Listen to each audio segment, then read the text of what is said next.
ছেলে ধরা সন্দেহে এবার গণপিটুনি দুর্গাপুরের লাউদোহায়। খবর পেয়ে পুলিশ গিয়ে আক্রান্ত যুবককে উদ্ধার করে হাসপাতালে ভর্তি করেছে।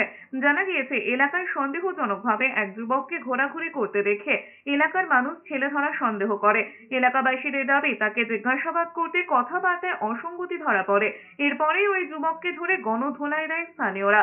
পরে দুর্গাপুরের ফরিদপুর থানার পুলিশ গিয়ে পরিস্থিতি নিয়ন্ত্রণে আনে। প্রাথমিক তদন্তে পুলিশের অনুমান, ওই যুবক মানসিক ভারসাম্যহীন।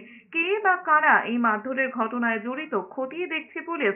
এদিকে পূর্ব মেদিনীপুরের নন্দকুমারের স্ত্রী, সন্তান সহ 5 জনকে কুপিয়ে খুনের চেষ্টার অভিযোগে জামাইকে গণধোলাই দিল গ্রামবাসীরা। ঘটনার সময় স্থানীয়রাই অভিযুক্তকে ধরে গণপিটুনি দেয়। মাকে ছেড়ে দিয়ে আবার মাকে ফেলে দিয়ে কাঠারি মাথায় অনেকটা মাছ। আমি ভয়ে পালিয়ে এসেছি বাইরে।